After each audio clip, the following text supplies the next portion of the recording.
आज से लगभग मेरा अनुमान है 70-80 साल पहले और पहले की है। 80-90 साल पहले परिवार रखा था, नहीं आज़ादी के पहले की। हाँ वही अंग्रेजों के समय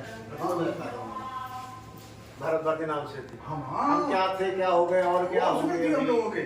हाँ हाँ हम लोग ने इंटर में कोर्स में दी वो किताब। हम हटा दिए कम्युनिस्ट होने को बात हो रहा है। अच्छा क्या थे, क्या हो गए और क्या होंगे अभी। आओ जा रही है समस्या है सभी। कौन थे, क्या थे, कहाँ तक हमारा राज्य था, कैसे हमारी विद्या थी, कैसे हमारे लोग थे, कैसे वीर लोग थे, सब वर्णन करते हैं। हे भगवान क्या नेट पर भारत वही टाइप करते तो पहले वही आता है। वो बहुत फेमस किताब नहीं बैठा जमाने में। और देश के हिंदी बेल्ट में सब विद्यालयों में कंपल्सरी थी। मोटी है, छोटी नहीं है। हाँ लंबी करता है तो तीनों पे है। सर क्या अलग ऐसा है महाकाव्य अलग, हाँ अलग सर्ग है।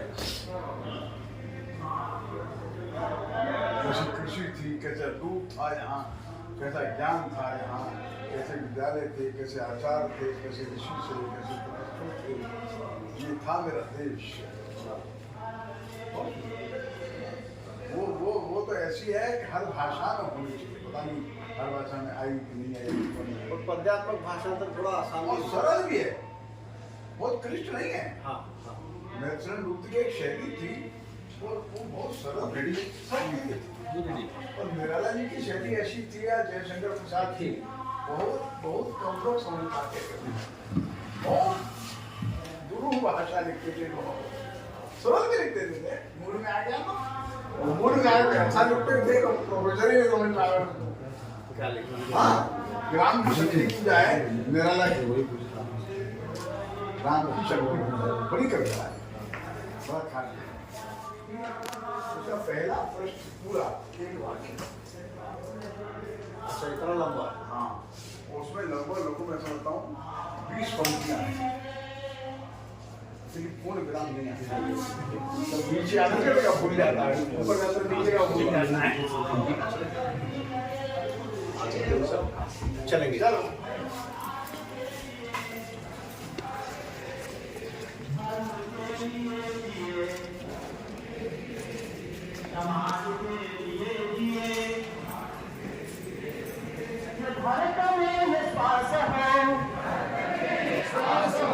पुण्य भूमि के लिए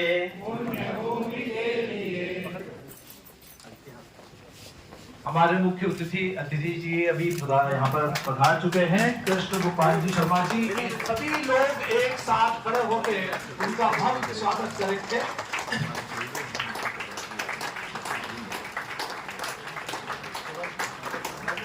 आप प्रमुख अतिथि का स्वागत है। आपके आते ही चमन खिल गया है।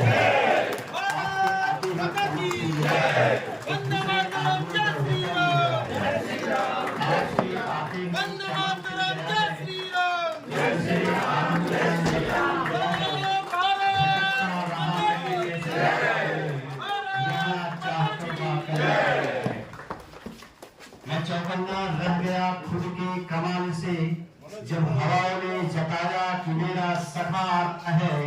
मैं नैनों के नीर को यूं संभाल न सका कि इस इंतजार में कि अपना खुदा आ रहा है, ईश्वर आ रहा है।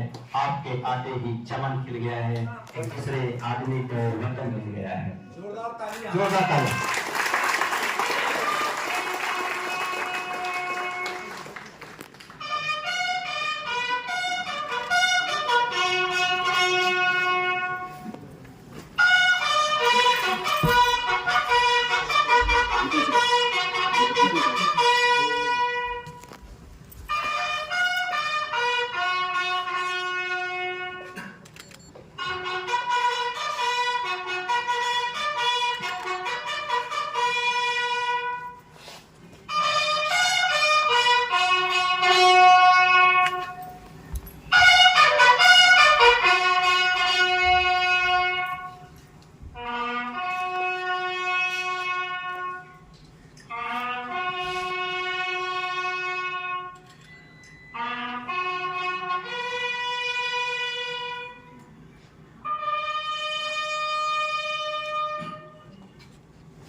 मैं प्रार्थना करता हूँ कि सबको एस्कॉर्ट करके डायस के ऊपर लेके आए। विनय जी।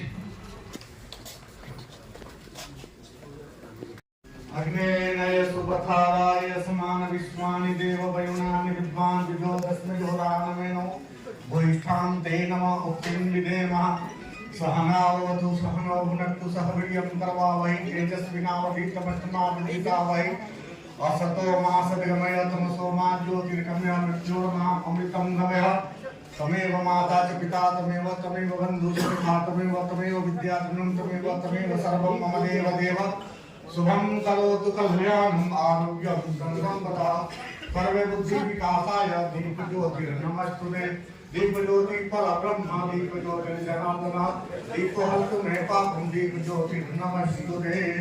ओम शांति शांति शांति। जलाओ दिए पर रहे ध्यान इतना, अंधेरा धरा पर कहीं रह न जाए। न भूखे रहे हम न भूखे रहो तुम, न बच्चों की भूखी आवाज आए। जलाओ दिए पर रहे ध्यान इतना, अंधेरा धरा पर कहीं रह न जाए।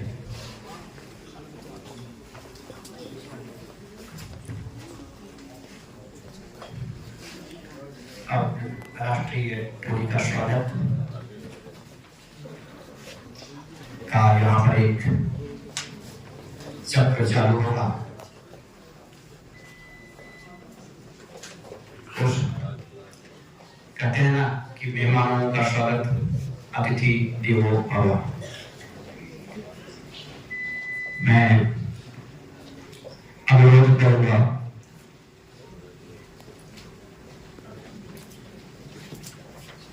अभिनव जी। हाँ, मैं आदरणीय विनय भाई जो राष्ट्रीय अध्यक्ष हैं,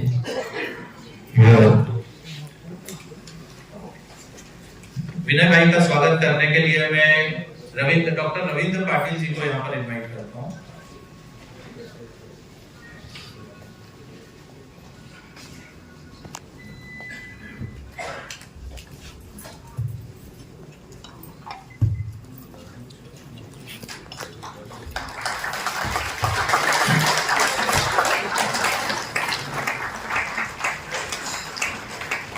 भारत भारती के राष्ट्रीय कार्याध्यक्ष विनय भाई,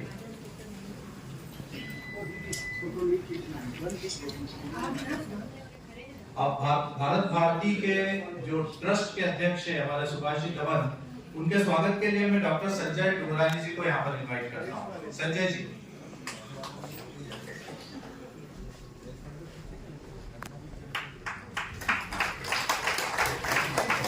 जोरदार तालियों से स्वागत।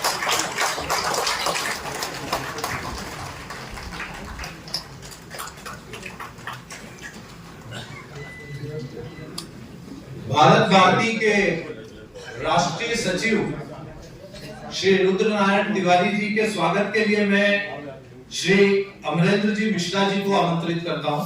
अमरेंद्र जी।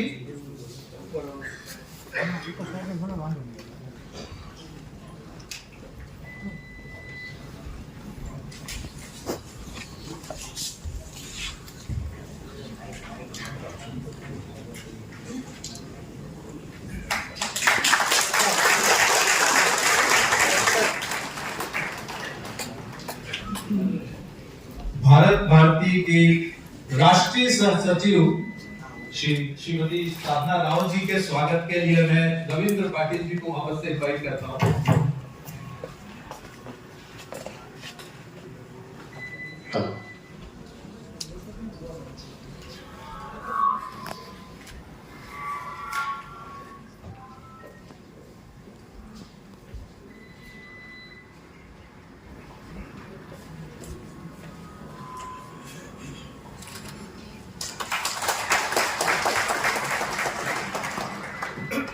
भारत भारती के राष्ट्रीय संगठन मंत्री श्री जगन्नाथ जी सवाई जी के स्वागत के लिए मैं संजय डुंगरानी जी को वापस से आमंत्रित करता हूं। जगन्नाथ जी, संजय जी।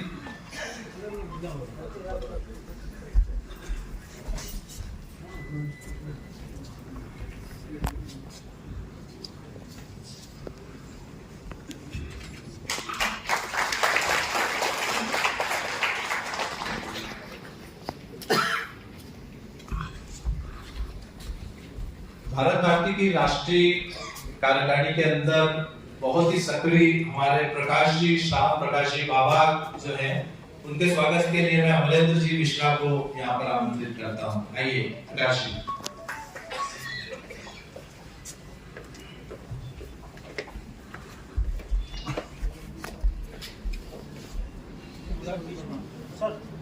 बीच में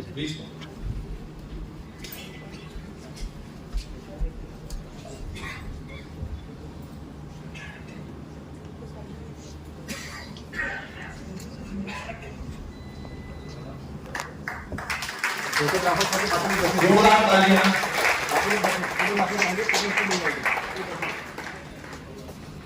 इसी कड़ी के अंदर भारत भारती के अंदर हमारे 2 प्रदेश अध्यक्ष जो है वो मौजूद है।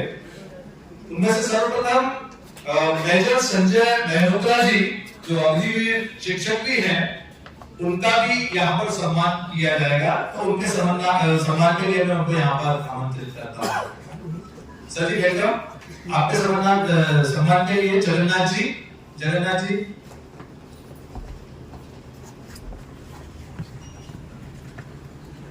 मेजर संजय मेहरोत्रा जी जो हैं, ये हमारे कर्नाटक प्रदेश के अध्यक्ष हैं। इनके लिए एक बार जोरदार तालियां।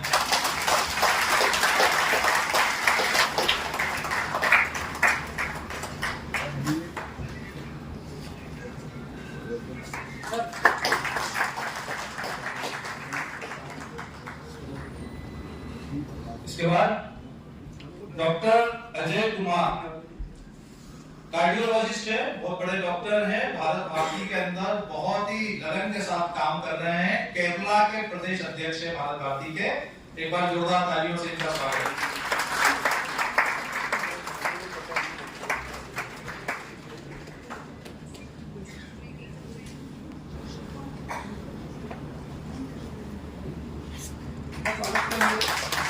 इनके स्वागत के लिए मैं प्रकाश जी को आमंत्रित करता हूं।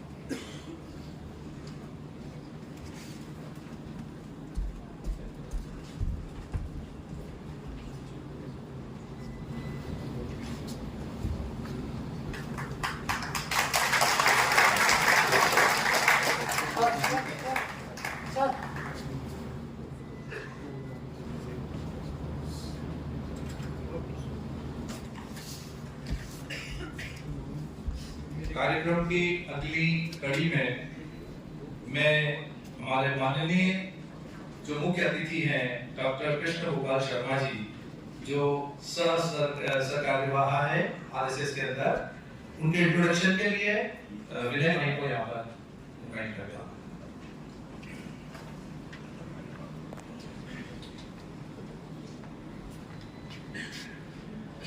समूचे भारतवर्ष में संपूर्ण हिंदू समाज का संगठन करने के मंत्र दृष्टा डॉक्टर केशव बलिराम हेडगेवार जी की स्वप्न कल्पना से जो संघ धारा धरती पर प्रकट हुई, आज संयोग है 21 जून उनकी पुण्यतिथि है। 21 जून 1940 में उनका देहावसान हुआ था और उनके अंतिम भाषण का प्रथम वाक्य था कि आज मेरे नजरों के समक्ष मैं हिंदू राष्ट्र का लघु स्वरूप देख रहा हूं। ये वाक्य ही भारत भारती की प्रेरणा रहा कि क्यों ना ऐसा लघु स्वरूप पूरे देश में अन्य शहरों में प्रस्तुत किया जाए। अलग अलग प्रांत के लोग जो शहर में रहते हैं उनको एक कड़ी में जोड़ा जाए, वे अपने सांस्कृतिक रंगों के साथ एकत्रित हो तो हिंदू राष्ट्र का लघु स्वरूप देश के 250 शहरों में प्रस्थापित करने का बीड़ा भारत भारती ने उठाया है। और बड़ा शुभ संयोग है कि उसी गंगा धारा के एक अध्वर्यु ऐसे डॉक्टर कृष्ण गोपाल जी आज के चतुर्थ राष्ट्रीय सम्मेलन में उद्घाटक के नाते से हमें प्राप्त हुए हैं। राष्ट्रीय स्वयंसेवक संघ की एक परंपरा है। सामान्य हिंदू जब शाखा में जाता है तब स्वयंसेवक, जब जिम्मेदारी लेता है तब कार्यकर्ता, जब रोज के 2 घंटे 4 घंटे महीने के 3-4 दिवस प्रवास करता है तो प्रवासी कार्यकर्ता, अपनी पूरी जिंदगी की सारी ऊर्जा, समय, ताकत सारा दांव पर लगा देता है वो संघ का प्रचार। वो नौकरी नहीं करता, धंधा नहीं करता, व्यवसाय नहीं करता, पैसे नहीं कमाता, शादी भी नहीं करता है।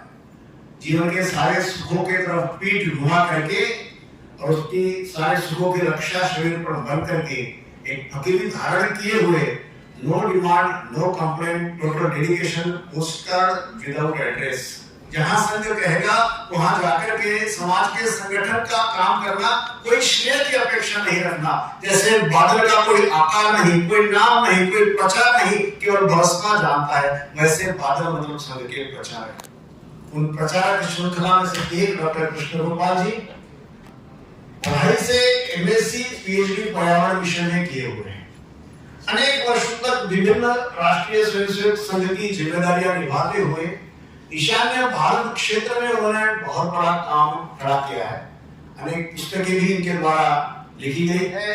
राष्ट्रीय स्वयंसेवक संघ में अपनी विचारधारा के दृष्टि से और अपने ओजस्वी वाणी के लिए परिचित ऐसे डॉक्टर कृष्ण गोपाल जी राष्ट्रीय स्वयंसेवक संघ के सह सरकार्यवाही है, केवल इनका दिल्ली।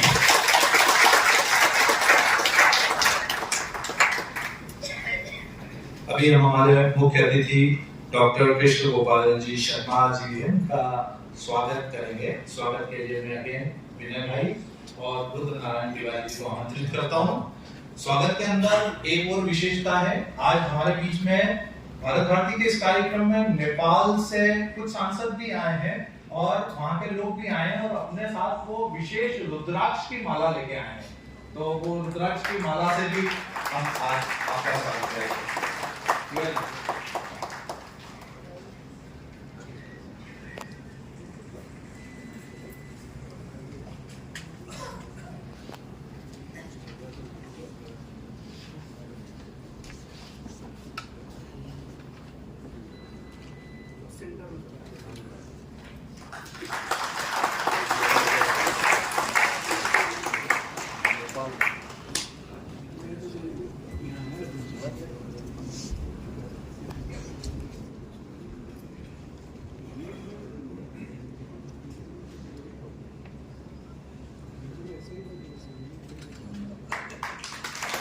जोरदार तालियां होना चाहिए।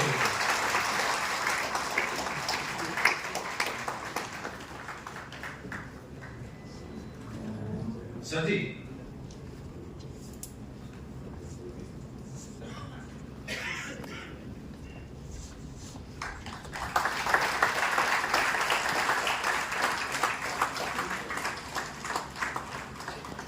बहुत बहुत धन्यवाद।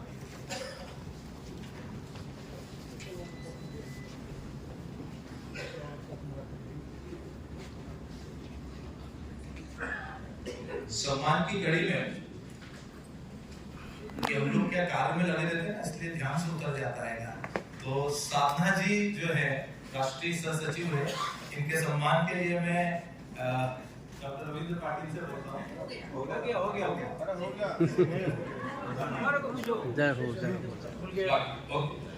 अभी हमारे बीच में कुछ मेहमान हैं, कुछ विशेष अतिथि है, उनका सम्मान। सबसे पहले मैं प्रदीप जी अग्रवाल यहाँ पर उपस्थित है, बिजनेसमैन है, सीए हैं।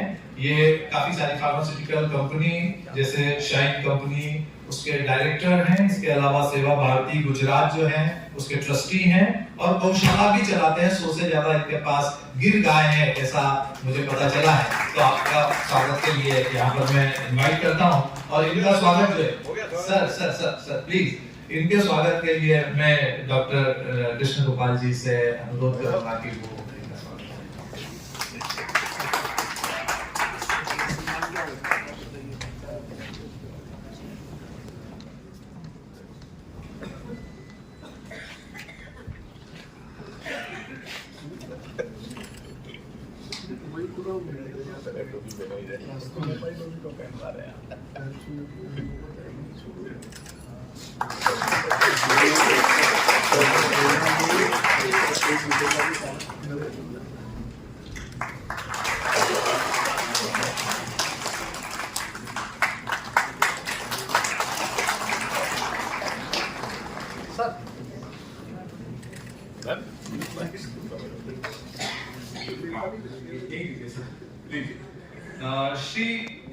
सरगम गुप्ता जी जो बीआरजी ग्रुप्स ऑफ कंपनीज के चेयरमैन हैं, कुछ कारणवश शायद वो एब्सेंट है।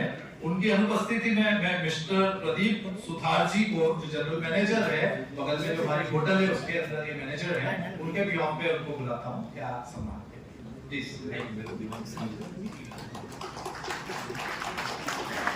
प्रदीप सुथार।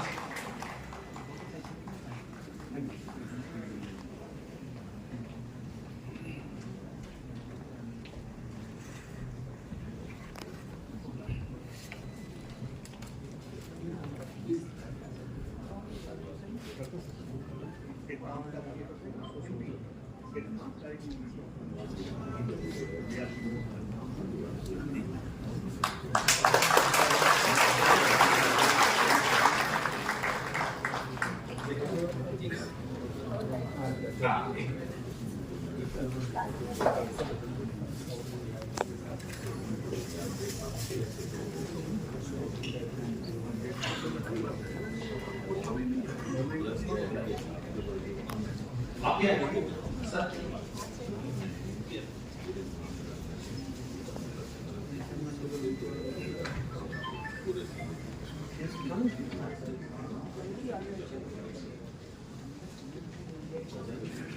ये बड़ौदा टीम के द्वारा मोमेंटो प्रदीप जी सुथार जी को जो है वो दिया जा रहा है, सबको दिया जा रहा है।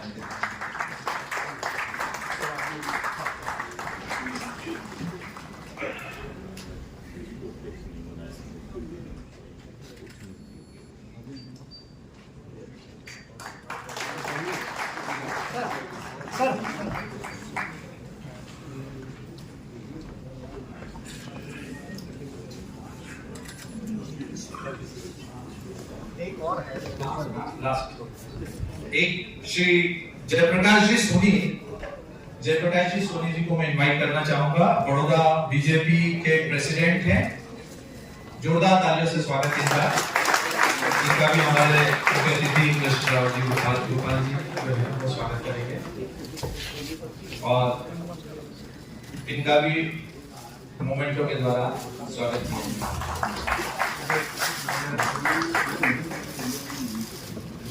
इधर देखिए सर।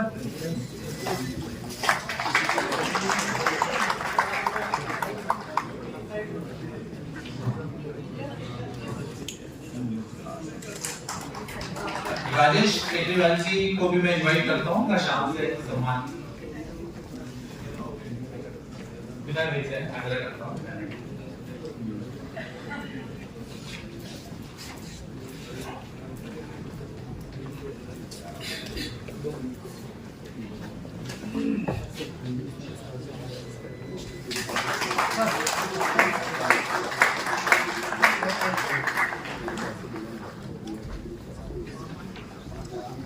हमारे कार्यक्रम की अगली कड़ी के अंदर अब मैं भारत भारती की भूमिका को बताने के लिए भारत भारती की हमारी बड़ी सक्रिय राष्ट्रीय सह सचिव साधनाबेन राव को बुलाना चाहता हूं।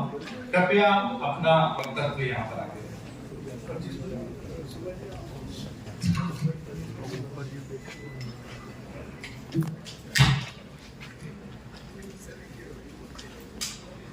रत्नाकर दौतपदां हिमालयं किरीटिनीं ब्रह्मराजश्री दौतानां रत्नां वन्दे भारतमातरम्। अत्युल्य रत्नों से भरा हुआ समुद्र जिसकी चरण धोता है, जिसकी मुकुट मस्तक में हिमालय शोभायमान है, ब्रह्मर्षि राजश्री जैसे ऋषि मुनियों से भरा हुआ हे भारत माता, तुझे वंदन अभिनंदन। देवाधिदेव सोमनाथ ज्योतिर्लिंग जीवन के मार्गदर्शक देव द्वारकाधीश की पावन भूमि, प्रेरणा भूमि गुजरात, अखंड भारत के निर्माण करने वाले लौह पुरुष सरदार वल्लभ भाई पटेल जी का स्मारक स्थान पर भारत भारती के राष्ट्रीय एकात्मता के हेतु पधारे हुए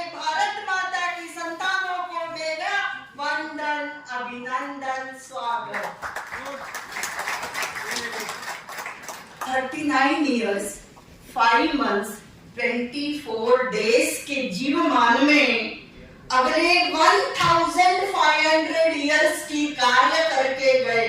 कौन? स्वामी विवेकानंद जी।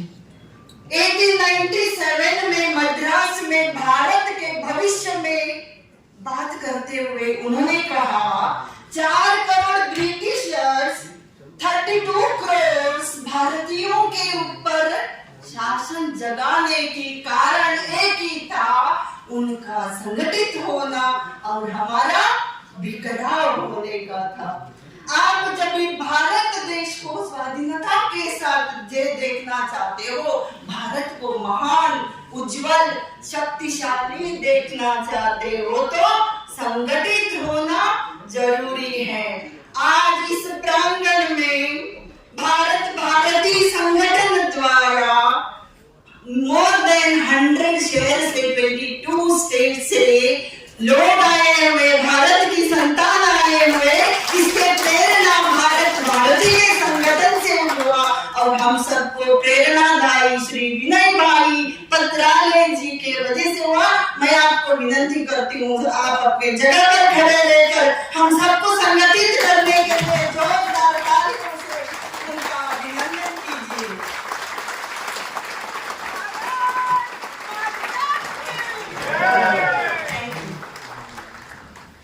आइए देखेंगे भारत भारती क्या है, किसने कब स्थापना किया। अर्थोपार्जन के लिए अर्थात व्यापार के लिए, व्यवहार के लिए, नौकरी के लिए और पढ़ने के लिए एक राज्य से लोग दूसरे राज्य जाके बस जाते हैं। अपना विशिष्टताओं को, अपना संस्कृति को, अपना परंपरा को, अपना विविध जो भी हो खाना पीना हो जारी रखकर संजोग कर रखकर जहाँ जाते हैं ना वहाँ का लोगों का रीति रिवाज में मिलजुल जाते हैं। मैं खुद उसकी एग्जाम्पल हूँ। मैं कर्नाटक की कोंकण की हूँ, आके रह गई गुजरात में। कोंकण में मैं कोंकणी कन्नड़ बोलती थी, गुजरात में आके मैंने गुजराती सीख गई। वहाँ इडली डोसा खाती थी, गुजरात में आके हांडवा इदड़ा खाने लगी। यहाँ आके मैं कथन चलाने लगी, गरबा करने लगी। मेरा गुड़ी पाड़वा भी मनाती हूँ, गुजरातियों का दिवाली भी मैं न्यू ईयर मनाती हूँ।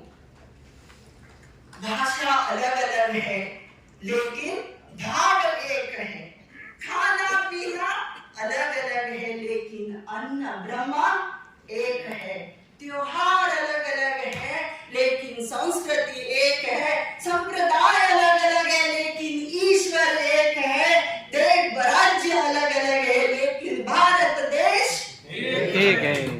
सभी राज्य के लोगों को, सभी अलग अलग भाषा बोलने वालों को एक तार में बांधकर वसुदेव कुटुंबकम ए मंत्र को साकार करने के लिए 22 जुलाई 2005 में सूर्यपुत्री तापी तट पर विराजमान सूरत शहर में भारत भारती के नाम के एक बीज को बो दिए।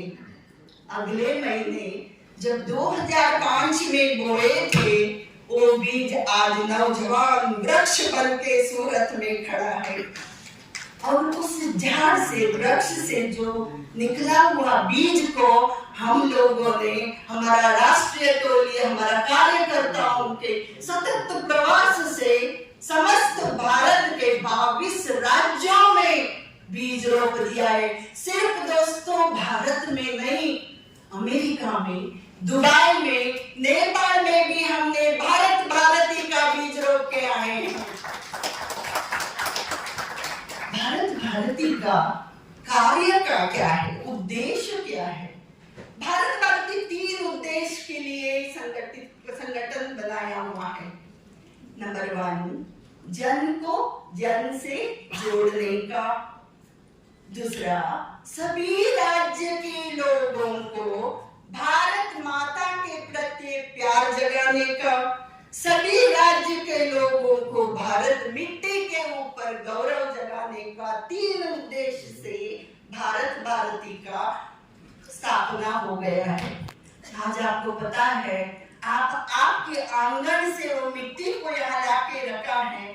आप आपके खेतर से, फील्ड से चावल लेके आए हो। महिलाओं को मैं आज कहती हूँ, आपके मायके से आज जननी यहाँ आई है, आपके मायके के खेतर से अन्न यहाँ अन्नपूर्णा माता पधारे हुए हैं।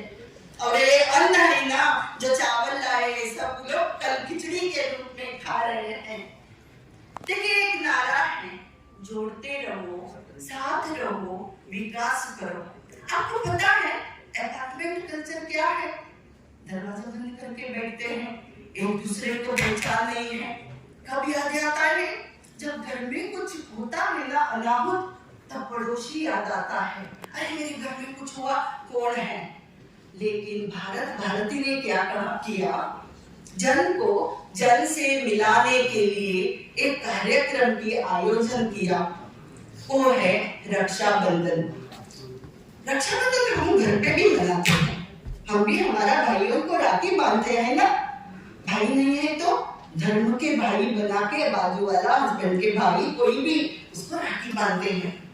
लेकिन दोस्तों, भारती का रक्षाबंधन कुछ अलग ही है। भारती के रक्षाबंधन में जम्मू की बहन कलकत्ता की भाई को राखी बांधेगी, गुजरात की बहन केरला की भाई को राखी बांधेगी। हो गया ना जन को जन से मिलाने का। सिर्फ राखी बांध के नहीं छोड़ती है, वो भाई बहन के घर जाता है, बहन भाई के घर जाता है, एक दूसरे को जानते हैं, वो उसकी संस्कृति को, एक उसकी संप्रदाय को जानते हैं। ये भारती रक्षाबंधन का कार्यक्रम, जहाँ जहाँ भारती है ना, वहाँ हम लोग ये करते हैं। सिर्फ रक्षाबंधन राखी बांधने का कार्यक्रम नहीं, उस दिन हमारे कार्यक्रम में हर देश का, हर राज्य का सांस्कृतिक कार्यक्रम के आयोजन होते। हर राज्य के अपने अपने भाषा में सांस्कृतिक कार्यक्रम करते हैं। आपको पता है, सूरत में एक बार हम लोगों ने कंपटीशन रखा था। हर समाज के लोग अपने रीति रिवाज से शादियों को मंच पर बना के बताने का। इतने सुंदर, कम से कम 18 एंट्रीज था। मैंने कहा हर राज्य, लेकिन हमारे साथ भारत में नेपालीस, पारसीस और सिंधीस, उनको हमने भारती में वो भी है, उनको हम भूमिपुत्र कहते हैं। उन्होंने भी अपने समाज की शादियां स्टेज पर रचा के बताए थे। विदाई के संदर्भ में हमारे बहनों रोने लगे, इतने नहीं था, इतने सरल मतलब लाइव था। और हम लोग एक बार अलग अलग राज्यों के त्योहार मंच पर बताए थे, ये भी कंपटीशन था। ऐसे जन को जो जन से मिलाने का कार्यक्रम अभी आता है। सभी जन को भारत के मिट्टी के ऊपर गौरव जगाने का, भारत माता के ऊपर प्यार जगाने का। इसके लिए मुझे एक विष्णु पुराण की याद आ रही है। उत्तरम यत् समुद्रस्य हिमाद्रश्चैव दक्षिणम वर्षं तद् भारतम इति भारती इत्यत्र संततिः। समुद्र के उत्तर में और हिमालय के दक्षिण में जो जगह है उसको भारत कहते हैं, और उसमें रहने वालों को भारतीय कहते हैं। और उसमें मैंने एक सेंटेंस ऐड किया है, जिस भारतीयों ने बनाया उस संगठन को भारती कहते हैं। 26 जनवरी को हमने चुना कि 26 जनवरी, आपको पता है दिल्ली में कितना शानदार टैब्लोस निकलती है। वैसे ही पुणे, नासिक, औजार और सूरत में 26 जनवरी के दिन हम लोग टैब्लो की प्रदर्शन करते हैं। आप जस्ट इमेजिन कीजिए, एक राज्य की ट्रक, उसके ऊपर उन्होंने कुछ कलाकृति बनाया हो और उसके पीछे महिलाएं, भाई सब उनके राज्य के पोशाक पहन के चलते हो। ऐसे लगता है ना भारत माता चल रही है, लोगों भारत की दृश्य होती है। हर साल हम लोग टैब्लोस निकालते हैं। और उस दिन मुझे ये कहना बहुत खुश होती लगता है, फूड फेस्टिवल की आयोजन होगी। आपको बिहार की लिट्टी चोखा खाना है, पंजाब की छोले भटूरे खाना है कि महाराष्ट्र की पिठला भाकरी खाना है, एक ही जगह पर आपको फूड फेस्टिवल में वहां पे आयोजन होती है। रात को 5,000 से 10,000 पब्लिक्स गैदर होते हैं, वहां पे लाइट्स ऑफ करते हैं, सभी के हाथ में दिया दिया जाता है और शानदार भारत माता की आरती करते हैं। 100 साल पहले विवेकानंद जी ने कहा था, आपको कोई देवी का पूजा करना है ना, सिर्फ भारत माता की पूजा कीजिए। और भारती ने एक संकल्प लिया है, हर राज्य में, हर शहर में, हर गली में भारत माता की मंदिर होंगे। और ये मिट्टी आपने आपके धरती से लाए हैं, सूरत में भारत माता की मंदिर होगा और ये मिट्टी उस मंदिर की शिलान्यास में जाएगा।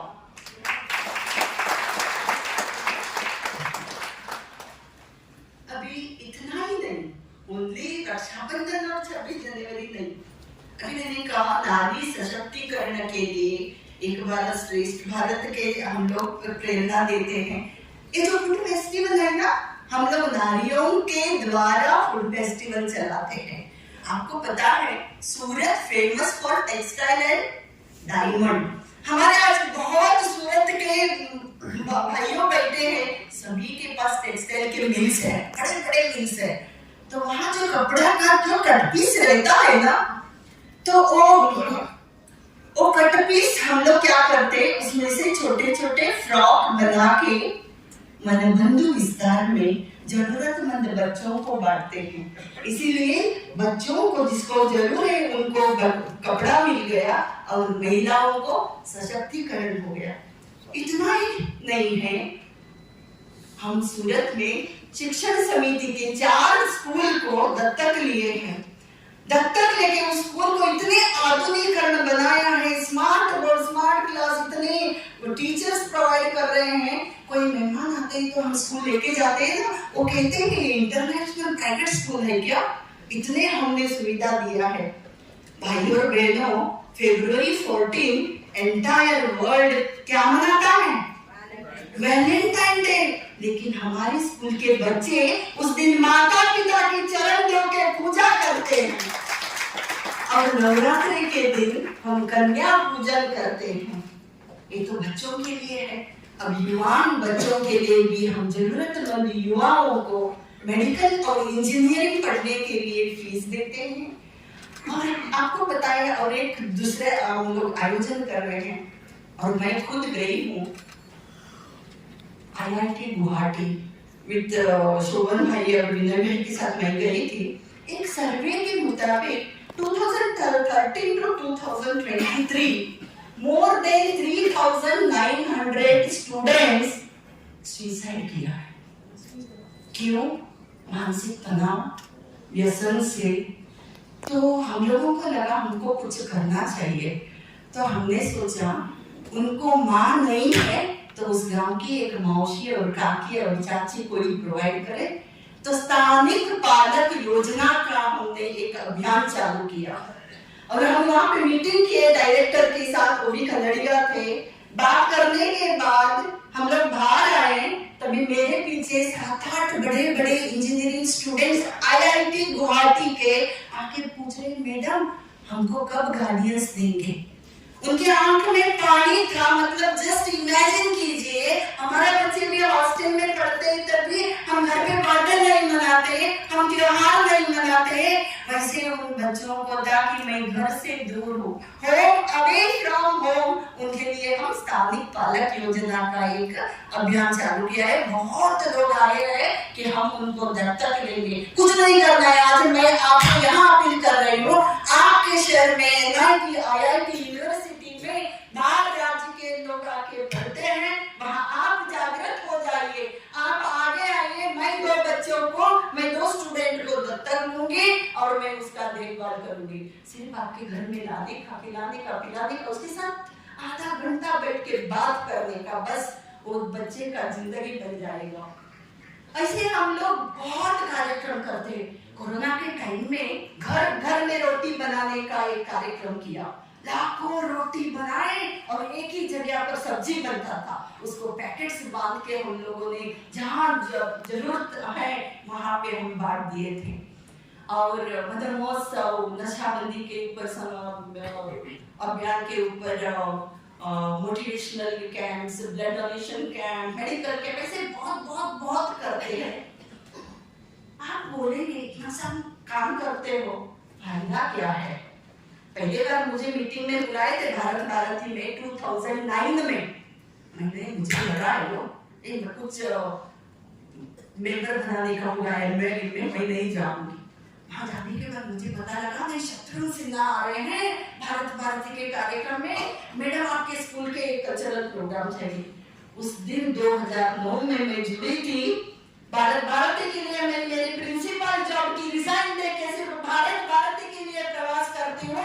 और झारखंड, बिहार, देहरादून से आज 13 लोग आए। सिर्फ एक दिन लास्ट मंथ में गई थी तेलंगाना, सब जगह पर प्रवास करके मैं भारत भारती की कार्यक्रम करती हूँ। क्या प्रयोजन है, क्या फायदा है? मेरा ही मैं एग्जाम्पल कहती हूँ। यहाँ बैठे प्रत्येक भाई भाई बहनों को जो भारत भारती में जुड़े हैं ना, उनके पास बहुत एक्सपीरियंस है। 2014 में मेरा बेटा आंध्र प्रदेश के हैदराबाद में IIT कोचिंग कर रहा था।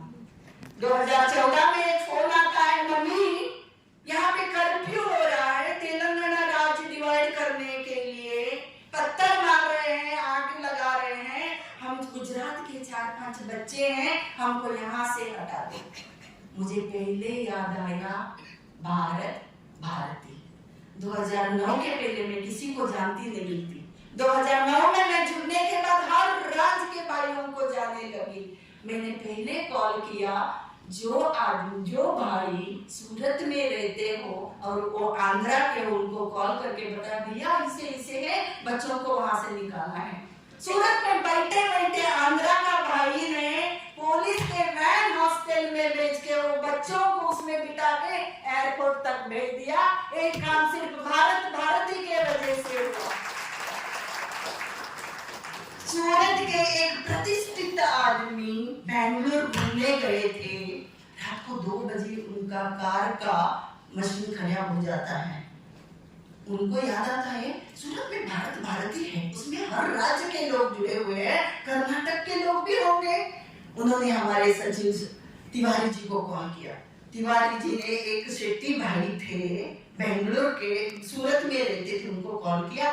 आप मानोगे नहीं, उन्होंने रात को 2 बजे बेंगलुरु में फोन करके अपने संबंधी को वहां जाके भेज के कार रिपेयरिंग करके उनको वहां से रवाना किया। ये सिर्फ भारत भारती के वजह से हुआ है। अमेरिका से एक कॉल आता है, मैडम ओडिशा का एक लड़का कलकत्ता में कोरोना के टाइम में ऑक्सीजन नहीं मिलने से मर रहा है, आप जल्दी से जल्दी जहाँ पे सिलेंडर मिलता है वहां जाके उनका इलाज कीजिए। तो आपको पता है कलकत्ता के सूरत में रहने वालों ने वो मरीज को दूसरा हॉस्पिटल में एडमिट करके उनका जान बचाया। ये भी भारत भारती के वजह से हुआ। ये सब फायदा मैं बोलते जाऊंगी तो कल भी फिनिश नहीं होगा। और आपको पता है जहाँ भी आपको मंदिर जाना है ना, तिरुपति, अयोध्या, सोमनाथ, द्वारका, मुझे एक कॉल कीजिए। सब जगह पर हमारा भारत भारती है, आपको VIP दर्शन कराएंगे, खिलाएंगे पिलाएंगे रहेंगे। 1 महीने पहले एक कॉल आता है, मैडम आप भारत भारती के प्रोग्राम में हमारे गाँव आए थे, हमको पता है आप सूरत में रहते हैं, मेरी बेटी का शादी है और सुना है कि सूरत में बहुत कपड़े मिलते हैं, मुझे शॉपिंग करना है। यहाँ बैठी है वो लेडी, देखो 3 दिन सूरत आ गई है अपने बेटी को लेके। हमारे अध्यक्ष निरंजन जी 3 दिन हम लोगों को लेके टेक्सटाइल मार्केट में घूम घूम के शॉपिंग करवाया शादी का। सूरत में फेमस राधा कृष्ण होटल, उनके ओनर बैठे, उनके कम से कम 10 से 15 होटल्स हैं, उनके वहाँ हम खाए। रात में पिक्चर देखना था, सुबह राम जी का पिक्चर थिएटर है वैलेंटाइन, वहाँ जाके फ्री में पिक्चर भी देख लिया। ये भारत भारती में होता है।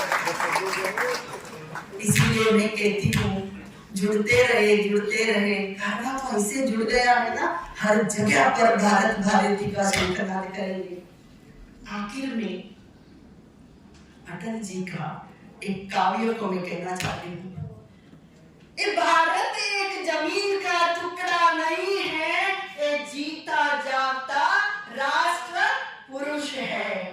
ये झंझन की धरती है, ये अभिनंदन की धरती है, ये अर्पण की धरती है, ये तर्पण की धरती है। जीना है तो यहाँ जिएंगे, मरना है तो इस भारत के लिए मरेंगे। जब मरने के बाद बहती हुई गंगा में अस्थि को पकड़ के कान के पकड़ के सुनेंगे तो एक ही आवाज आएगा, वो है भारत माता की जय।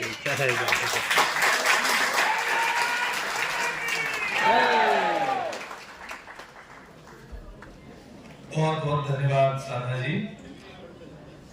हमारा पूरा देश सरदार पटेल जी की शताब्दी वर्ष मना रहा है। उसी के संदर्भ में मैं डॉक्टर संजय पटेल को शताब्दी और सरदार पटेल के निमित्त यहाँ पर बोलने के लिए इनवाइट करता हूँ।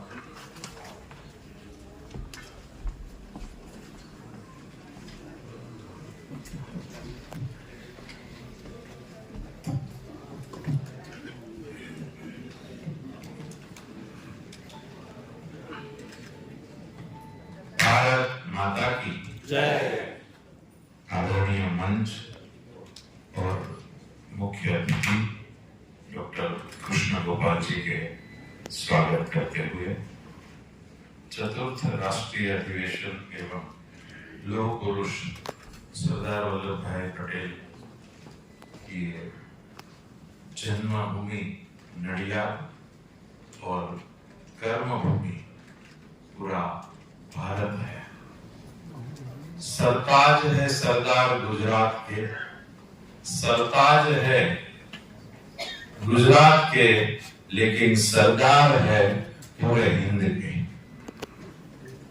आज कल से शुरू हुई ये अधिवेशन में गंगा यमुना गोदावरी सरस्वती नर्मदा सिंधु कावेरी नर्मदा नदी के तट पर भारत के नायब बड़ा प्रधान प्रथम बड़ा प्रधान की स्टेच्यू न है, लेकिन हमारे प्रथम नायब बड़ा प्रधान की ये भव्य और दिव्य उनके कर्मों जैसी पूरे भारत में पूरे विश्व में जो प्रतिमा आपने देखी है, उनको नमन करते हुए सरदार वल्लभ भाई पटेल ने जो काम किया है, जो कर्म किया है, जो त्याग की भावना थी, उसको भारत भारती ने अभी हमारे पूर्व वक्ता साधना बहन ने जो बताया, ऐसा भारत को एक करने के लिए जब हिंदुस्तान अंग्रेजों की गुलामी में था, तब कौन किसको बचाए, उसी समय आदरणीय सरदार वल्लभ भाई पटेल ने 565 यानी कि 565 रजवाड़ाओं को एक करने का काम किया। क्या यही काम हम अगले एक साल में यहाँ से ये अपनी पावन भूमि के इस माध्यम को केंद्र में रखते हुए भारत भारती पूरे भारत के अंदर 150 शहर में उनकी 150 जन्म शताब्दी के अपने इस पर्व में हम सब लोग संकल्प करें और करना चाहिए कि नहीं करना चाहिए।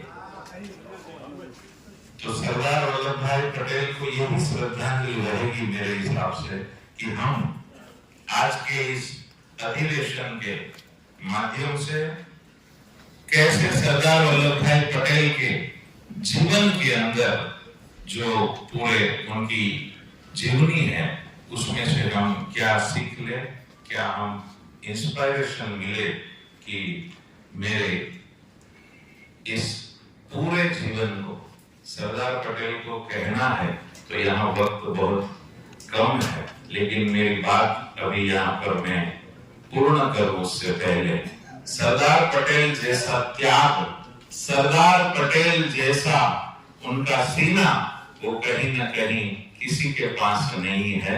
और यही सीना आप सब भारत माता के संतान के पास है। और मेरे को ये बहुत विश्वास है कि हम सब ये भारत भारती के माध्यम से द्वारा पूरे भारत को एक सूत्रता में बांध के सबको प्रेम, त्याग और करुणामय जीवन में सबको एक पूरे देश को जोड़े, इस पवित्र कार्य में आज हम सब लोग अपने जीवन के नए दौर की शुरुआत करें। क्योंकि सरदार वल्लभ भाई पटेल ने जो काम किया है और हर गांव से जो यह प्रतिमा कल देखे वो हर गांव के किसानों के जो लोहे से बनी है, ऐसे भी भारत माता की मंदिर हमारे सूरत में शुरुआत हो गया है। ये हर प्रदेश की मिट्टी से यहाँ मिट्टी के भारत माता का मंदिर बने, ऐसे ही हर गांव, हर जिला, हर शहर, हर दिल्ली में सरदार वल्लभ भाई पटेल के कर्तृत्व और नेतृत्व की बात करें। धन्यवाद। भारत माता की जय। जय जय गौरी। हमारे बीच में ईश्वर चंद्र झा जो बिहार से मौजूद हैं, वो कुछ गीत के माध्यम से अपनी अभिव्यक्ति करना चाहते हैं राष्ट्र के नाम। तो ईश्वर जी,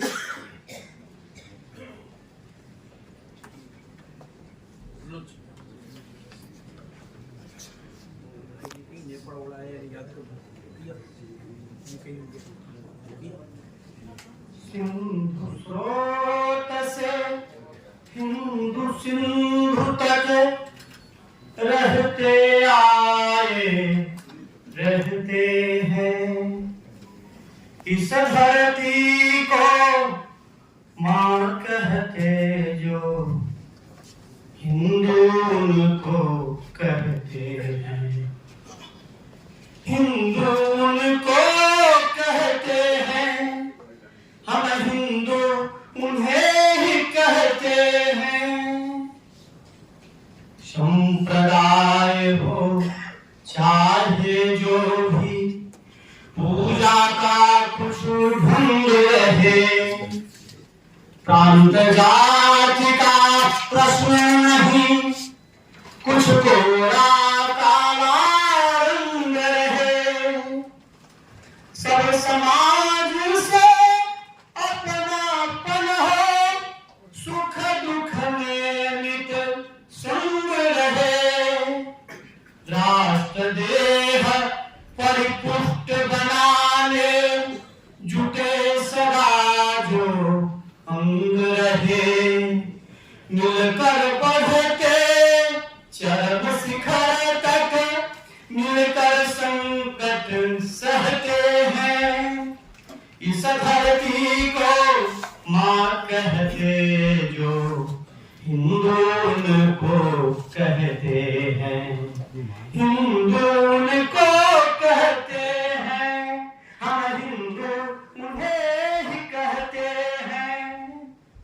एक हमारा रक्त रक्त में एक भरी मर्यादा है, एक हमारा सील सील में एक भरी मर्यादा है, आजादी है बसी प्राण में, प्राण योग से बाधा है, भौतिकता के मस्त गजों को संयम धारा साधा है, मानवता के अधिक उपासक दानवता को दहते हैं, इस धरती को मां कहते जो हिंदू उनको कहते हैं, हम हिंदू उन्हें ही कहते हैं। भारत भारती जुटा यत्न से भारत भव्य बनाने को, सदियों से बिखरे जनमन को भारत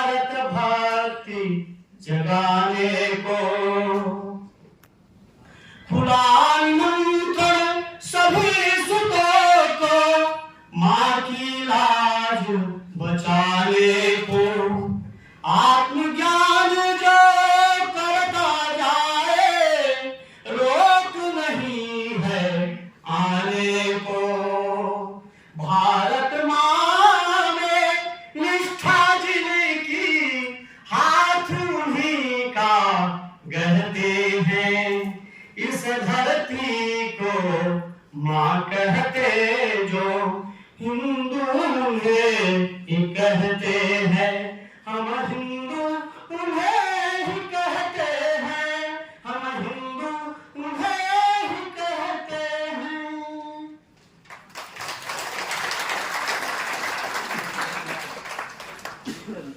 बहुत जोरदार तालियों से स्वागत करिए। एक अंदर देश के प्रति जुनून इस गाने के माध्यम से एक अलग ही विचार जो है हमारे अंदर पूर्ण है।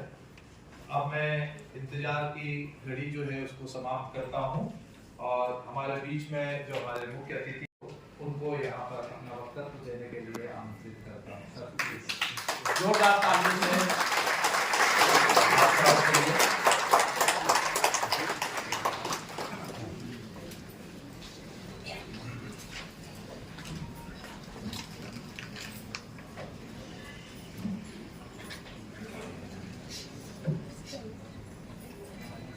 मंच पर विराजमान श्रीमान विनय पताले जी, श्रीमान रुद्रनारायण तिवारी जी जो राष्ट्रीय सचिव हैं, श्रीमान सुभाष सिंह धवन जो ट्रस्ट के अध्यक्ष हैं, श्रीमान डॉक्टर रविंद्र जी पाटिल जो इस अधिवेशन के अध्यक्ष हैं, श्रीमती साधना राव जी जो राष्ट्रीय सह सचिव है, और देश भर से यहाँ इस अधिवेशन में उपस्थित हुए आदरणीय बंधुओं, आदरणीय बहनों, अपने भारत भारती का जो कार्य पिछले 20 वर्षों से लगभग चल रहा है और उसमें चतुर्थ राष्ट्रीय अधिवेशन भी है जिसमें देश के भिन्न भिन्न प्रांतों से भिन्न भिन्न भाषा भाषी बोलने वाले ऐसे बंधु और बहनें यहाँ पर उपस्थित है। नाना प्रकार के कार्यक्रम आप लोग लेते हैं जिससे कुल मिलाकर के राष्ट्रीय एकता और राष्ट्रीय समझदारी का विकास हो। एक भाषा भाषी लोग दूसरे भाषा भाषियों को अच्छे से समझे, एक प्रांत के लोग दूसरे प्रांत को समझे, सब मिलकर के एक राष्ट्र को एक गौरवमयी राष्ट्र के रूप में विकसित करने के लिए प्रयत्न करते हैं। भारत दुनिया में एक अजीब प्रकार का देश है जो भारत को नहीं जानते वे भारत को जान नहीं सकते, क्योंकि ये पुस्तकों में पढ़ने वाला ये विषय नहीं है। 10-20 पुस्तकें पढ़ी भारत को जान लिया, ये संभव नहीं है। क्यों? भारत ये अनुभवजन्य है, बिना अनुभव के इसको न समझा जा सकता है और न समझाया जा सकता। कोई अमेरिका में जाकर के कितना भी सुंदर भाषण दे भारत के बारे में और एक नहीं 20 व्याख्यान दे, 40 व्याख्यान दे, लेकिन भारत को समझा नहीं सकता। भारत में आकर के ही समझा जा सकता है। भारत को देख करके ही जाना जा सकता है। भारत को जानने के लिए केवल बुद्धि नहीं चाहिए। लाइब्रेरी में बैठ करके हम भारत को समझ लें, ये संभव नहीं है।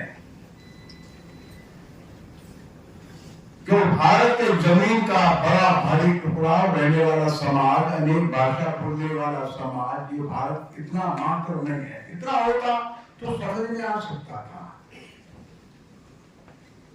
इसके अलावा है, इसके अतिरिक्त भारत है और वो समझने के लिए केवल बुद्धि और विवेक इतना पर्याप्त नहीं है। उसके लिए अंतर मन चाहिए। उसको समझने के लिए आपके अंदर या किसी भी व्यक्ति के अंदर वो भाव चाहिए। उस भाव का नाम है आध्यात्मिक भाव। उस आध्यात्मिक भाव के बिना भारत समझा नहीं जा सकता। सारी दुनिया परेशान है विशेष बात से। और दुनिया परेशान है इस बात से कि जब कोई भी दो समूह खड़े होते हैं, दो विचार खड़े होते हैं, दो विशेष वर्ग खड़े होते हैं, दो भाषा भाषी खड़े होते हैं, तो उनमें द्वंद्व होता है, संघर्ष हो जाता है। जो संघर्ष का जो कॉन्फ्लिक्ट है वो अनएवॉइडेबल है। और जब दुनिया के बड़े बड़े जो विद्वान हो गए तो उन्होंने अंत में यही निष्कर्ष निकाला कि स्ट्रगल है ये अनएवॉइडेबल है, हमेशा होगा, ये रुकना संभव नहीं है। क्योंकि जितनी भी जो डाइवर्सिटीज है अंततः वो संघर्ष ही उत्पन्न करेगी।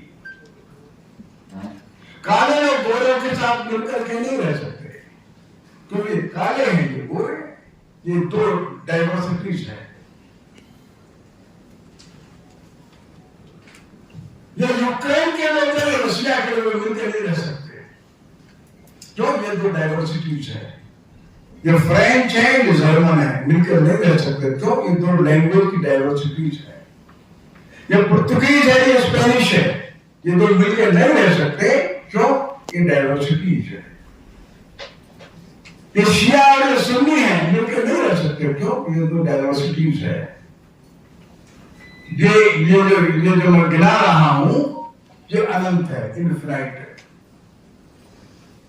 दुनिया में जितनी डाइवर्सिटीज होगी उतने कॉन्फ्लिक्ट होंगे, जितनी डाइवर्सिटीज होगी उतने स्ट्रगल्स होंगे, and who will survive finally?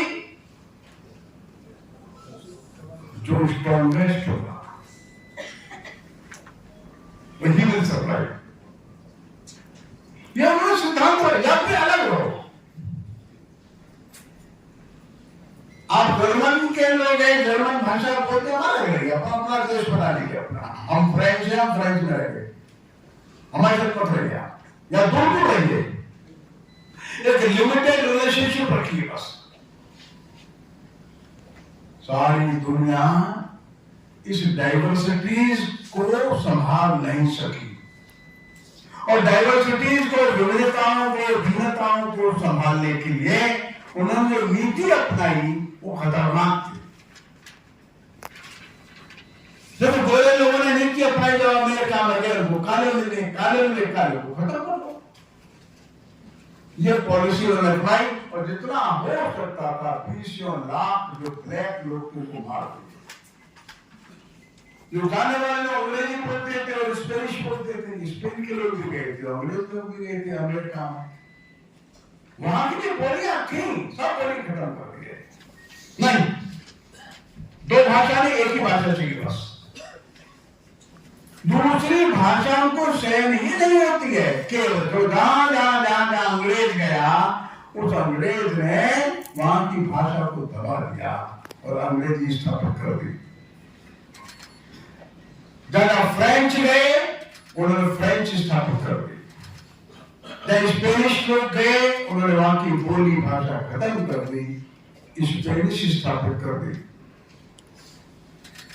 लोग 10 तरह का कपड़ा पहनते हैं, भारत में अलग तरह का कपड़ा पहनते, भारत में 100 तरह का कपड़ा पहनते हैं। आप कश्मीर में एक अलग कपड़ा है, नेपाल में एक अलग कपड़ा है, आप उत्तराखंड में अलग कपड़ा पहनते हैं, तमिलनाडु में अलग प्रकार का कपड़ा है, अब आसाम में जाएंगे अलग कपड़ा मिलेगा। वो विविधता है, डाइवर्सिटीज है, भिन्नता है। वहां की जलवायु, वहां की प्रकृति, वहां के लोगों का स्वभाव, वहां का मन, उसने विकसित किया उस वस्त्र को। लेकिन नहीं, अंग्रेज जहां जाएगा वो कोट पैंट पहन के आएगा। सब खत्म करिए, please come in proper dress, and Bhajpa leader proper dress, please come in coat pant पहन के, बस।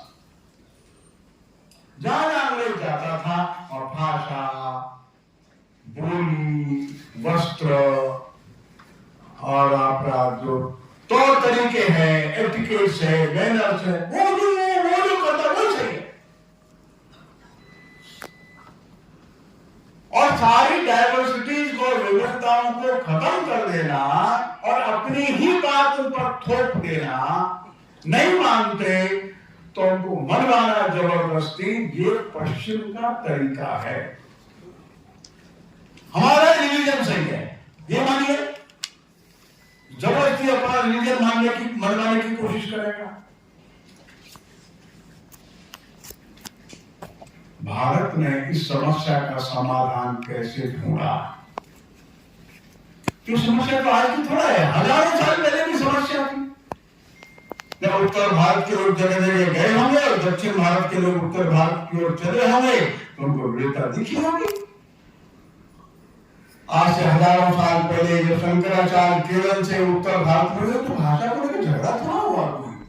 गुरु नानक जब पूरे देश में घूमे तो भाषा को लेकर झगड़ा थोड़ा हुआ। रामानुजन कर्नाटक से ऊपर गए तो झगड़ा थोड़ा हुआ। चैतन्य महाप्रभु देश भर में घूमते रहे, झगड़ा थोड़ा हुआ। नामदेव जो है महाराष्ट्र से लेकर पूरा उत्तर पंजाब घूमते हुए 20 साल वहां रह करके वापस आ गए पंजाब को, झगड़ा थोड़ा हुआ।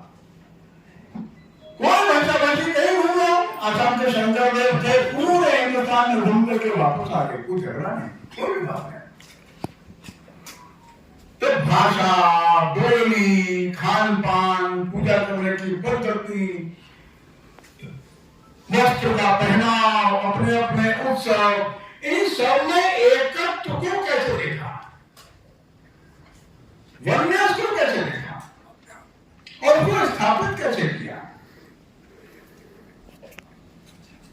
तो मेजर बात जो है, जो सबसे महत्वपूर्ण बात है, वो अध्यात्म है।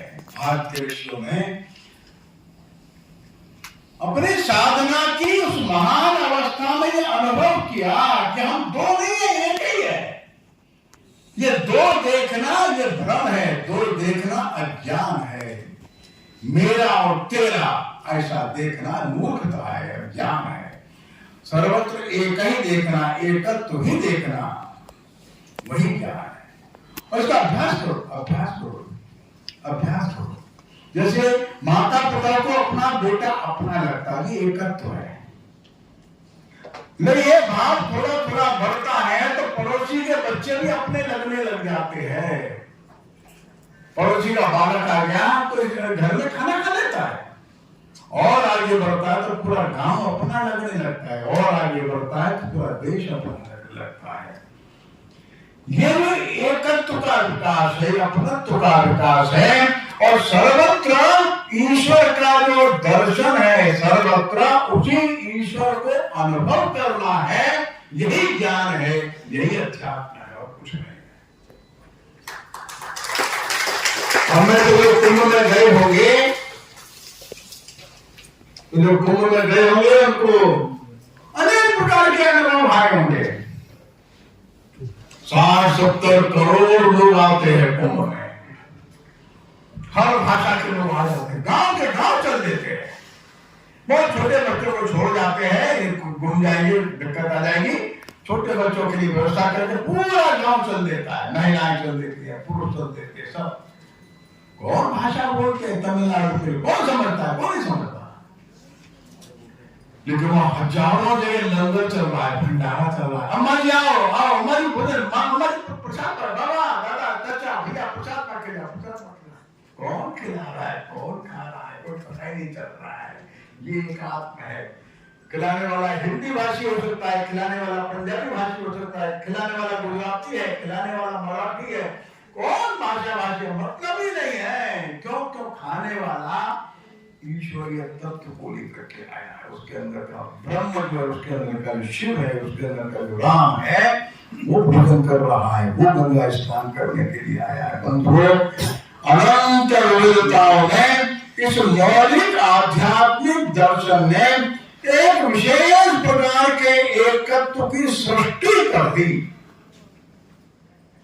यह अध्यात्म ऐसा था जिसने द्वैत को अद्वैत में बदल दिया, नाना प्रकार के भेदों में अभेद को उत्पन्न कर दिया।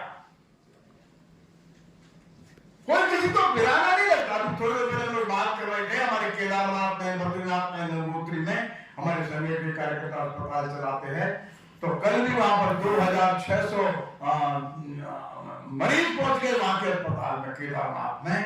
तो हमने वहां के एक डॉक्टर को बात करी, डॉक्टर का नाम है अत्रेय चक्रवर्ती, ये एम्स में प्रोफेसर है। ये 4 दिन के लिए गया था, पर हमने कहा बहुत पेशेंट आ रहे हैं, 2500 पेशेंट को कैसे करते हैं आप? अरे भाई साहब देखिए, मेरे जीवन का सबसे अच्छा समय यही चल रहा है। ये बात तो सच है, सोने को घंटा 2 घंटा 3 घंटा मिल पाता है, रात भर जगना पड़ता है, रात भर पेशेंट होते हैं, किसी हार्ट अटैक हो गया, किसी हड्डी टूट गई। जब लोगों के अंदर ब्रह्म को, ईश्वर को देखता है तो भाषा की विविधता छोटी पड़ जाती है, खान पान बहुत छोटा पड़ जाता है, उसको वही ईश्वर मिलता है। और हमारे देश में कितनी भी भाषाएं हों, वो मणिपुर का मतलब कवि है, वो नाटक लिखता है, कहानी लिखता है, तो अपने नाटक, कहानी, भजन, कविता में क्या लिखेगा? वो यही लिखेगा सब लोग सुखी रहे, वो यही लिखेगा सबके अंदर का परमात्मा आनंदमय रहे, वो यही लिखेगा भैया सेवा करो, सेवा करो, सेवा करो, वो यही लिखेगा भगवान का भजन करो, कीर्तन करो, यही लिखेगा। पूरे भारत में जितनी भी भाषाएं हैं वो सब भाषा एक ही उद्देश्य को लिखेंगी, क्या? सर्वे भवन्तु सुखिनः।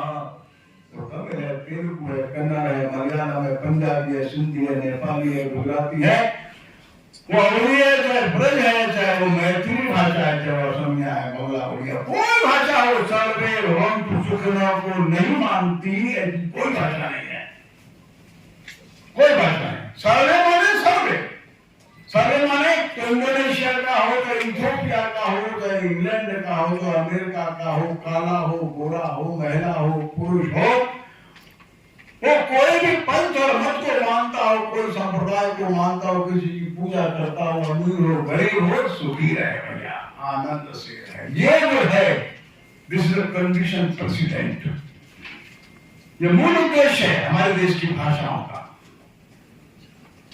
हमारे देश की भाषाएं सबके आनंद की कल्पना करते, क्यों? क्योंकि हमारा आध्यात्मिक संदेश है, तो ईश्वर सर्वत्र है,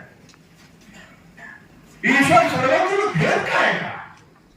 जब सबके अंदर ईश्वर में भेद खाएगा, ये ऊपर का भेद है, काला है कि गोरा है कि लंबा है कि छोटा है, वजन कम है कि ज्यादा है, कि अंग्रेजी पढ़ा है कि हिंदी पढ़ा है, वो बहुत छोटे भेद है। मनुष्य है पर्याप्त है, जीव है पर्याप्त है, वो पक्षी में भी, वो पशु में भी, वो वृक्ष में भी, हर एक के अंदर जो अध्यात्म के रूप में ईश्वर को देख रहा है, ये ईश्वर का ऐश्वर्य विविधता में बदल गया, ये देख रहा है, तो भेद कहाँ है? भेद समाप्त हो गए। तो इस आध्यात्मिक दृष्टि ने, इस आध्यात्मिक बोध ने, इस आध्यात्मिक विचार में, इस आध्यात्मिक व्यवहार में समस्त भेदों को समाप्त कर दिया। वल्लभ भाई पटेल जी का बहुत बड़ा योगदान है, बहुत बड़ा योगदान है, अनकल्पनीय है। लेकिन वल्लभ भाई क्यों कर सके, ये ध्यान तो दीजिए आप, कि राजा ऐसे नहीं मिल गए आकर के, सब राजाओं को ध्यान में आ गया कि अपना देश अब स्वतंत्र हो गया, अपना देश, अब चलो मिल लेते हैं। त्रिपुरा की महारानी थी, जब महारानी को पता लगा कि हमारा इंद्र स्वतंत्र हो गया, चलो इंद्र हम मिलेंगे, हम साथ में, वो कभी आई नहीं थी, दिल्ली कभी नहीं आई थी, तो उसको मालूम था इंद्रप्रस्थ वो स्थान है जो हमारे पुरखे युद्ध लड़ने के लिए गए थे महाभारत का। हम युधिष्ठिर से एक सम्मान लेकर के आए थे, हमारे पास युधिष्ठिर का दिया हुआ सिंहासन मौजूद है, युधिष्ठिर ने हमको ध्वज दिया था, वो त्रिपुरा के राजमहल में रखा है। जब रानी को पता लगा वो इंद्रप्रस्थ पर स्वतंत्र हो गया, तुरंत उसने आज्ञा दी, नहीं हम भारत के साथ मिलेंगे। राणा मेवाड़ को पता लगा अब मिलना है, तो एक तो राजा जो थोड़ा सा कुछ शर्तें रखे थे, राणा मेवाड़ ने उन राजाओं को कहा, देखो तुम्हारे पूर्वज पहले बहुत गलती कर चुके हैं, मुगलों के साथ रहे हैं, अब पाप के प्रक्षालन का होने का अवसर आ गया है, तो समझौता हस्ताक्षर करो, जाओ। भारत का एकत्व तो इसलिए है, ये धरती अध्यात्म को मानती है, और अध्यात्म में धीरे धीरे कम हो गया तो एकता लाना कठिन हो जाएगा, ध्यान रखना। और हर भाषा, हर बोली के अंदर हमारे अध्यात्म का भाव बना है। हमारे कम्युनिस्ट भाई हैं, वो थोड़ा वृद्धावस्था में आकर के समझ पाते हैं कि इस देश में एकता का आधार क्या है, तो पूरे हो जाते हैं, तब उनको ध्यान में आता है। ऐसे हमारे कुछ विदेशी भाव वाले लोग हैं, वो कहते हैं धर्म क्या होता है, तो हम कुछ नहीं समझते। वो नहीं समझते, वो कोई दिक्कत नहीं है, बाद में समझेंगे, धीरे धीरे समझेंगे। मैंने कहा ना, पुस्तकीय बातें नहीं है, अध्यात्म तो अनुभव की बात है। आप देखिए तो सही, जो भावनाएं मन में करुणा पैदा करती है, जो भावना मन में श्रद्धा पैदा करती है, जो भावना मन में दूसरे के लिए त्याग उत्पन्न कर देती है, जो भावना धीरे धीरे धीरे धीरे भगवान के चरणों में विसर्जित कर देती है, उसको अध्यात्म कहते हैं। ये कैसे समझा जाएगा? ये समझना मुश्किल है। हाँ, जब आप उसको गहराई से डूब जाएंगे तब अनुभव करेंगे, तब देखेंगे वो महिला जो अपने बच्चों को या अपने परिवार को लेकर के आती है गंगा के किनारे कुंभ में, और गठरी से ऊपर रख करके एक पूरे गंगा में स्नान करके फिर चल देती है वापस। 4 दिन आने में, 4 दिन जाने में, और 1 मिनट की डुबकी लगा कर चल दी। क्यों? गंगा पवित्र है, इसको मालूम है। ये उसकी श्रद्धा का विषय है, ये बहस का विषय नहीं है, ये तर्क का विषय नहीं, ये पुस्तकीय ज्ञान से उत्पन्न हुई श्रद्धा नहीं है। हजारों हजारों वर्षों से एक पीढ़ी दूसरी पीढ़ी चलती चली आ रही है, वो श्रद्धा है। इसको कहते हैं श्रद्धा। यह अध्यात्म की पवित्र धारा है, इसका नाम भक्ति है। क्या कारण था कि राम मंदिर बने लगातार, और नौजवान आंदोलन करते ही चले जा रहे थे। 500 वर्षों से जब मौका मिलता है तभी आंदोलन करते थे। लोग क्या क्या नहीं बोलते थे, अरे वहां शौचालय बना दो, पार्क बना दो, लाइब्रेरी बना दो, स्मारक बना दो, आदि आदि आदि आदि। लेकिन जैसे ही 22 जनवरी को वहां पर राम मंदिर का प्राण प्रतिष्ठा का कार्यक्रम हुआ और देश में 7 लाख स्थानों पर कार्यक्रम हुआ, तब ध्यान में आया लोगों के मन और भाव कितना गहरा बैठा था। जो भाव बैठा था, इसी को अध्यात्म कहते हैं। भक्ति के रूप में प्रकट होता है। हमारी सभी भाषाएं इस आध्यात्मिक भाव का संरक्षण करें। हमारे सभी भाषा भाषी अन्य भाषा भाषियों का अध्ययन करें, आपको वही भाव मिलेगा। जब उत्तर प्रदेश में जो तुलसीदास को पढ़ते हैं, उनको कबीरदास में भी वही भाव दिखता है, रविदास में वही भाव दिखता है, और जब तुकाराम के पढ़ते हैं तो वही भाव दिखता है। जब उड़ीसा के दास परंपरा के भक्तों को पढ़ते हैं तो वही भाव दिखता है। जब नरसिंह भगत को पढ़ते हैं तो वही भाव दिखता है, मीरा में वही भाव दिखता है, और तमिलनाडु के जो आलवारों को पढ़ते हैं तो वैष्णव भक्तों को वही भाव दिखता है, और नायनदारों का शैव भक्ति का भाव शैव भक्तों को अपना लगता है। सारे देश में चाहे शैव हो, चाहे वैष्णव हो, चाहे निर्गुण भक्त हो, भक्ति एक ही है। वो नाना प्रकार से प्रकट होती है और देश को जोड़ करके रखती है। ये भक्ति सारे मानवता को जोड़ के रखती है। और हमको भारत के अवसर मिला, जो भारत के लिए एक डेस्टिनी है, भारत के लिए ये भविष्य का कर्तव्य है। हम उससे अलग हट भी नहीं सकते कि सारे विश्व के अंदर का जो भेद है, सारे अंदर का जो कलुष है, सारे अंदर का जो द्वंद्व और संघर्ष है, वो समाप्त करने का दायित्व केवल और केवल भारत के ऊपर है। कौन कारण है कि इतनी अरे देश स्वतंत्र हो रहा था तो दुनिया के बड़े बड़े विद्वान थे, चर्चिल साहब थे, अपना किपलिंग साहब थे, और कई लोग थे, विद्वान थे। अरे भाई, इस भारत को आजाद मत करो, तुम लोग समझ नहीं रहे हो, मां मूर्ख हो गए, ये लड़ करके मर जाएंगे, क्योस हो जाएगा, और ये जिम्मेदारी हमारी है, ये हमारे माथे पर कलंक लगेगा। आप चर्चिल साहब के इन सबके पुराने भाषणों को देखिएगा, ऐसे लोग अमेरिका में भी थे, ऐसे लोग इंग्लैंड में भी थे, जो भारत की आजादी का विरोध इसलिए कर रहे थे कि उतनी विविधताओं का ये देश एक रह नहीं सकता, बिखर जाएगा, टूट जाएगा, लड़के मर जाएंगे लोग। काश अगर वो जिंदा हो तो देखते तुम्हारा हाल क्या है, हमारा हाल क्या है।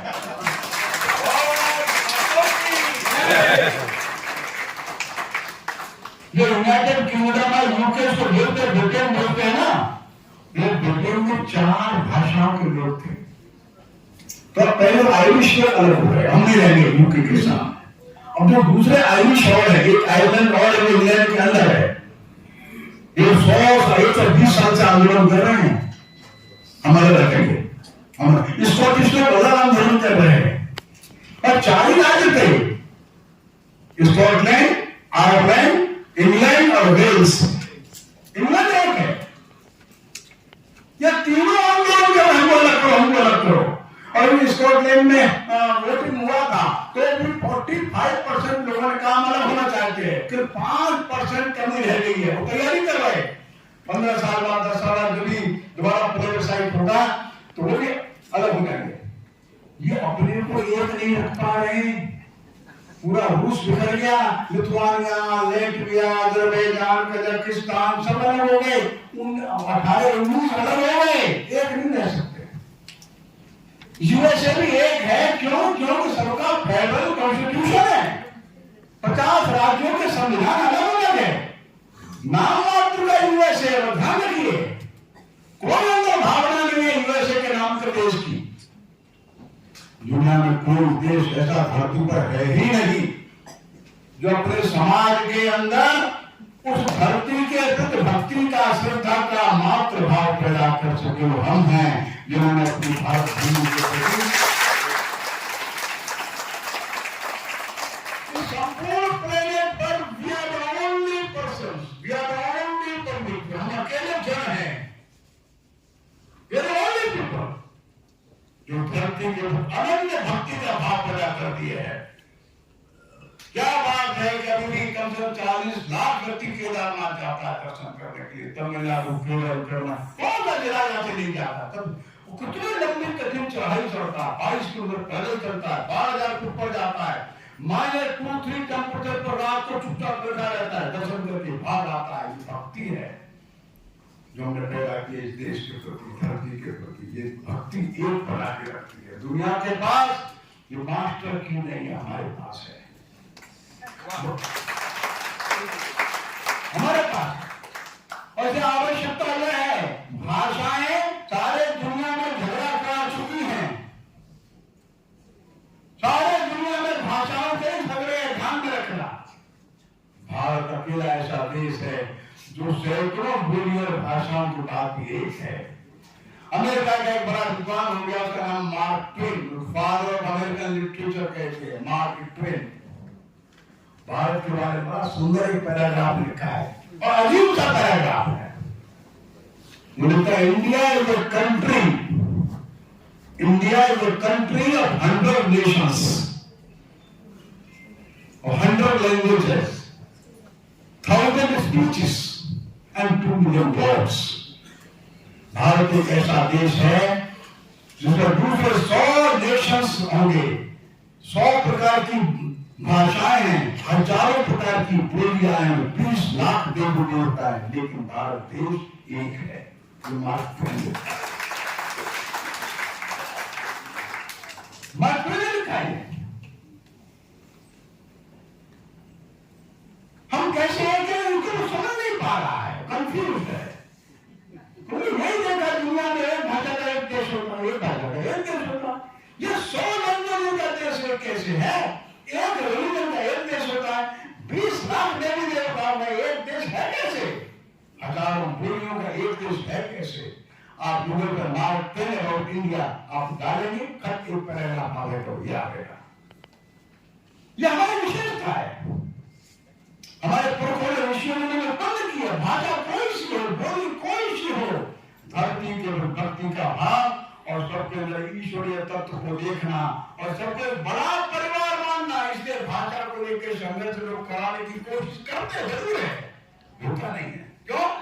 हमारी अंतर्भुक्त जो एकता है वो करीब मजबूत है। ये हमारी रिस्पॉन्सिबिलिटी, हमारे कंधे पर दैवीय दाय है कि दुनिया को संघर्ष से निकाल करके उनको आयु करेंगे पता निकाल के लाना है। दुनिया को एक ज्ञान हमको देना है। जो 1000 साल से हम नहीं दे सके, हम अपनी परिस्थितियों में घिर गए, हमारी कुछ दुर्बलताएं थी, उन दुर्बलताओं के कारण से 1000 वर्ष हमने बहुत कष्ट सह लिया, लेकिन अब हम बाहर आ गए। अब धीरे धीरे ये दैवीय दायित्व हमारे कंधे पर आ गया और सच में आ गया। एक आर्नोल्ड टोइनबी नाम का एक दूसरा बड़ा विद्वान है, वो क्या लिखता है, एक स्वामी रामकृष्ण परमहंस की जीवनी की भूमिका में उसने लिखता है, मैं उसके 2 लाइन बताता हूं बस। ये लिखता है, पिछली 2 शताब्दियां यूरोप की थी, विज्ञान की थी। विज्ञान ने हमको तकनीक दिया, टेक्नोलॉजी दिया, विज्ञान ने हमको नए नए आविष्कार किए, विज्ञान ने हमको बहुत कुछ दे दिया, लेकिन विज्ञान के इस सब के देने के बावजूद भी आज हम एक अवश्यंभावी विनाश की ओर बढ़ रहे हैं। Because we are gradually proceeding towards unavoidable destruction. और वो कर्म कुछ आदमी सारे वर्ल्ड हिस्ट्री के साथ है। हम एक अवश्यंभावी विनाश की ओर बढ़ रहे हैं, अब कोई रास्ता दिखता भी नहीं। अवश्यंभावी विनाश की ओर दुनिया बढ़ रही है, तो दिखता है नहीं, देव एक रास्ता है, अगर हम भारत की शरण ले ले तो।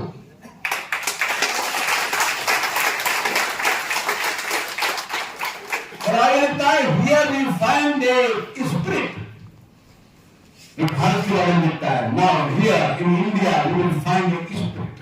यहाँ के लोगों के अंदर भावना है, और here we find an attitude. यहाँ के लोगों के जीवन में एक एटीट्यूड है, व्यवहार है, और दोनों बातें मिलकर के ऐसी हो जाती है कि सारे दुनिया को एक परिवार की तरह विकसित होता हुआ देखते हैं। इस क्षमता के इन्हीं में है।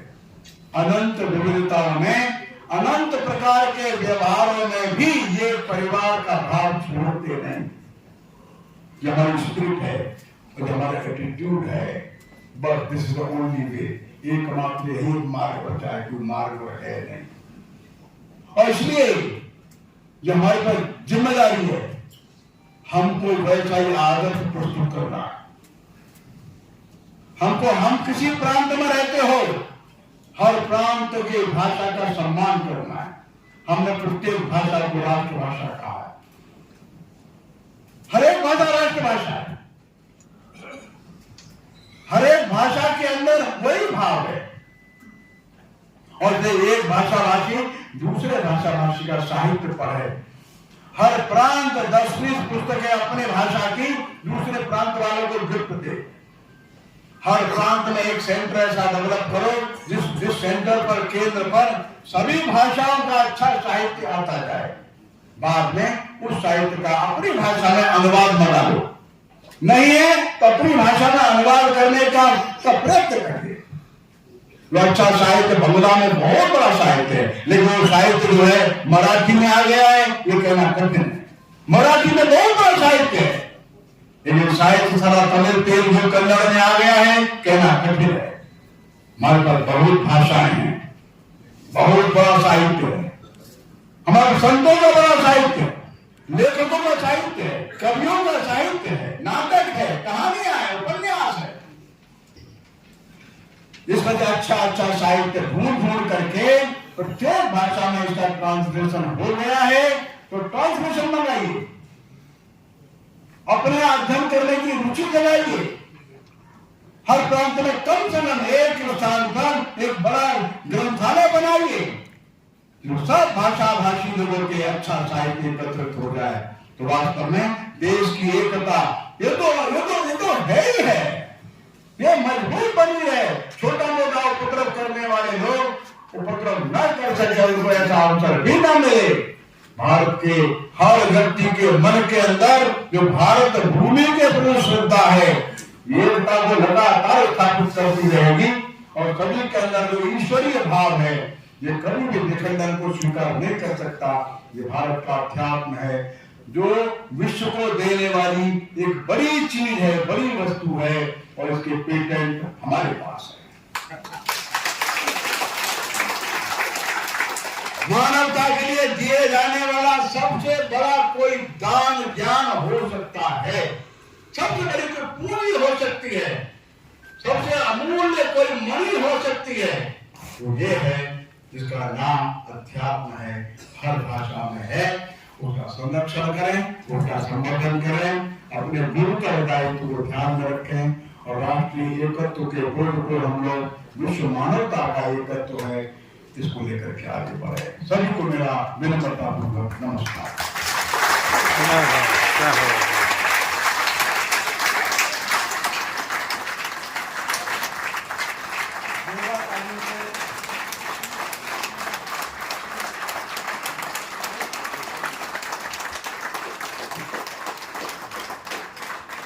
बहुत सुंदर बात कही सबने। भारत के पास अध्यात्म है, पुस्तकों के अंदर हर प्रांत हर समाज का अपना एक सांस्कृतिक आध्यात्मिक सांस्कृतिक इंफॉर्मेशन है, उसको कंपाइल करे, कुछ मटेरियल बनाए, देश को देने के लिए, विश्व को देने के लिए भारत के पास बहुत सारी चीजें हैं। इन सभी चीजों को मंथन करने के लिए भारत भारती के अंदर अभी अधिवेशन में